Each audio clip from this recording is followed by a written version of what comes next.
Ito yung matinding pang alarm clock sa kapitbahay. Pang New Year pala to. Malakas din kaya nasa mga kapitbahay. Baka mamaya dumating na yung barangay.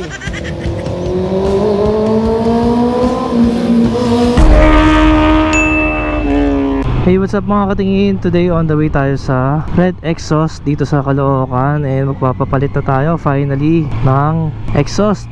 Gagawin lang natin cut, delete, and slip on siguro, para kasi bago pa naman yung headers natin, tsaka para budget meal na setup lang, kasi hindi naman kailangan laging kapag magpapalit ka full system. Pero don't get me wrong, mas maganda pa rin yung full system kung may budget. Pero kung budget meal, dun tayo sa slip on and cut, delete.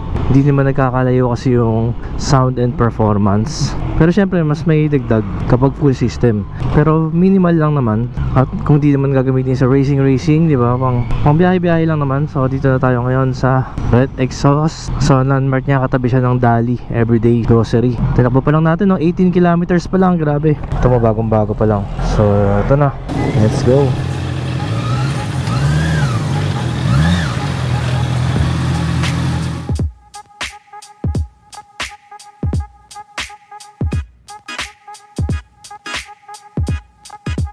Check natin, stock exhaust.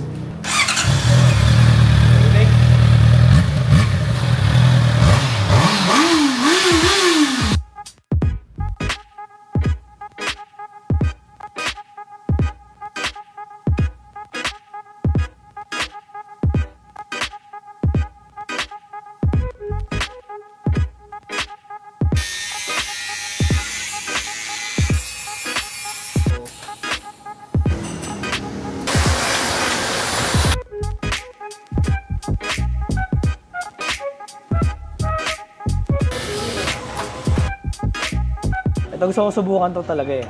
Tapos maliit yung butas niya, Acra. Kamukha niya yung nasa Panigale before. So subukan natin to. Tapos subukan na rin natin tong ito gusto ko subukan din to. Ito pang walwalan to eh. Mukhang pang MotoGP exhaust. Subukan tayo ng SC Project Black exhaust.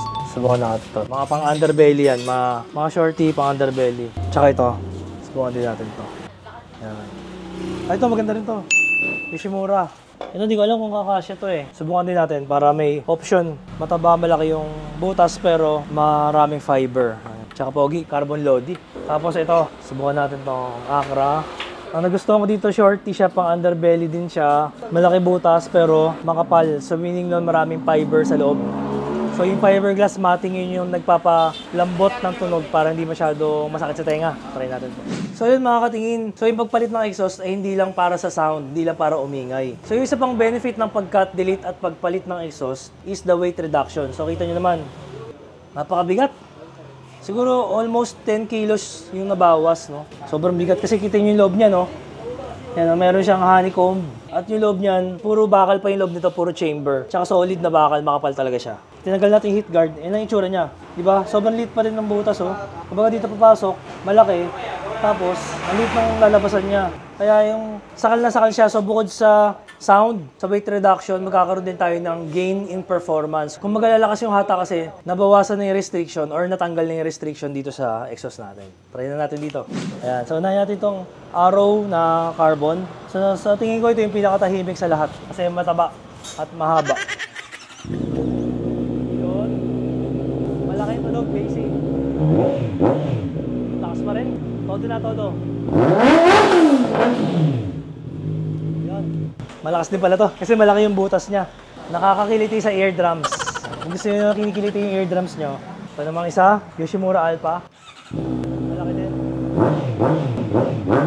Malakas din. Try natin yung todo. Malakas din, malakas. Pero siya naman mas matigas yung tunog niya compare sa Arrow. So ito naman sa yung Acra na pang underbelly naman.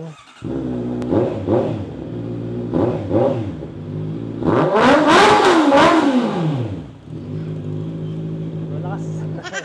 Ito mukhang hindi ito masyadong maingay kasi maliit yung tip. Yun. Maganda, tahimik yung minor nito, tahimik.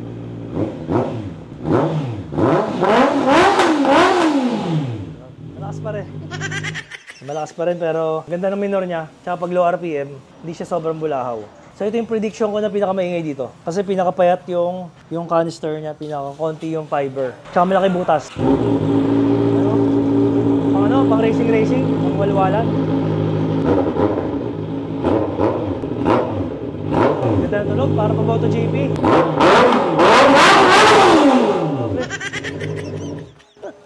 Grabe, pang New Year pala to.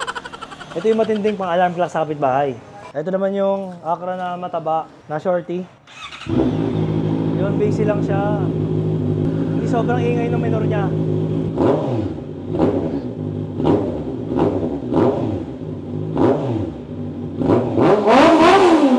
Yun. Ganda, buong buo siya, tsaka malambot yung tunog. May konting kiliti sa tenga pero maganda. All time favorite na alarm clock. Yun, malambot yung tunog ha. Maganda rin in fairness ha.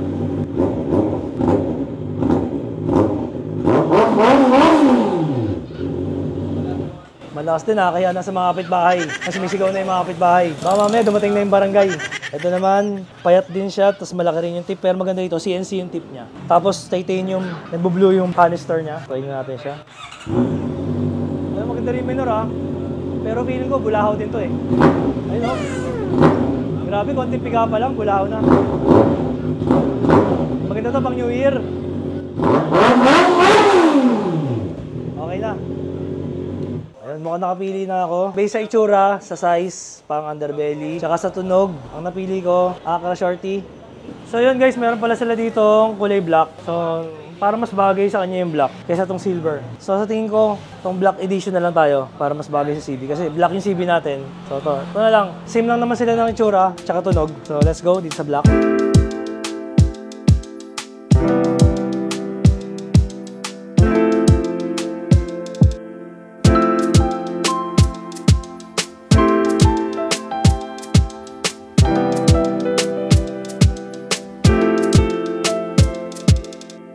Ito na guys, check na natin ulit. Black na yung napili natin. Acura, black. Yun. Ito na ano, minor. Pag-konti-konti lang yung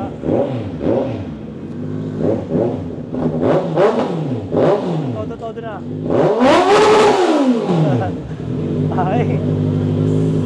Lakas. Ayun, tapos guys, inabot nga lang pala to ng 1.2 yung cut delete, tapos 1.3 tong exhaust. Grabe, nabali total of 2,500 lang. Ito na, meron ka na exhaust. Ayun, dito lang yan, sa Red Exhaust. Kung gusto nyo palang puntahan dito guys, dito lang to sa number 42, T. Samson, Deparo, North Caloocan. Tapos pwede kayo mag-message sa page nila sa Red Exhaust. And pwede nyo rin i-waste Red Motorcycle Exhaust. Okay. Eh, ano ba? Baligtad. Red Exhaust Motorcycle. Kinitendero po ako. Taga Zaparte po. So ano papagawa nyo ngayon sa 450 SR? Pakat delete na rin pati yung muffler po. So paano nyo po nalaman dito sa Red Exhaust? Sa inyo po, Boss Kaji, sa vlog nyo po. Boss, thank you. Salamat. Kasama natin si Boss Nico. Olympus po. Oh, malapit lang. Taga sa Parte. So anong papagawa natin sa Yamaha R6 natin? Pinapalitan ko lang po ng canister. Medyo luma na. Tapos natanggal na yung fiber niya, pati stainer sa loob. Nakatanggal na. So, papalitan natin. So yung tunog niya parang ano na, punit. Oo, punit na. Talagang sakit na sa tenga, nagwa-vibrate ako ba. So palata mo ngayon na medyo mas tahimik na content.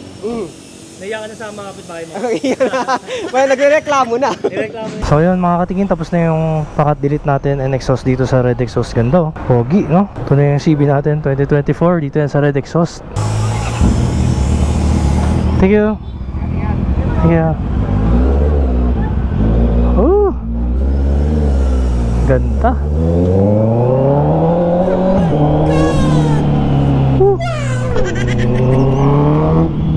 Nabuhay yung CB. Unleash the beast. So right now 20 kilometers pa lang oh. Change exhaust na kaagad.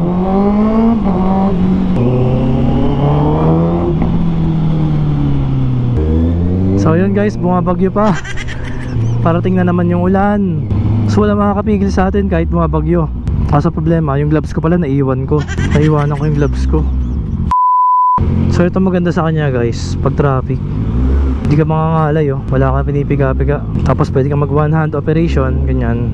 Siyempre nakaka-excite kapag nakaka-delete mo, pag nakapagpalit ka ng exhaust for the first time sa big bike mo, nakaka-excite, di ba? Yun oh, kasi alam mo na mayroon tunog eh, it's alive.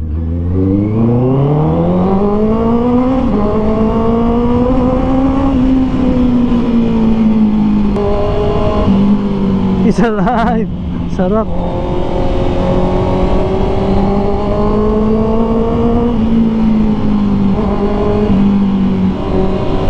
So yun, pag high RPM meron na talaga siyang vibration, kaparehas din pala nung previous CB. So nung natanggal na yung catalytic, nagkaroon siya ng konting vibration. Doon lang naman on certain RPM, sa mid-range lang. Pero pag nakawala ka dun sa certain RPM na yun, smooth na siya ulit. Screamer. Sarap. Sabangan nyo guys yung ating review dito, full review, ownership review, tsaka gagamitin natin siya sa long ride. Kung kamusta yung consumption kapag naka e-clutch, gagawin natin full e-clutch, hindi tayo magmamanual. So alamin natin kung ganun pa rin ba yung gas consumption niya or kung lumakas.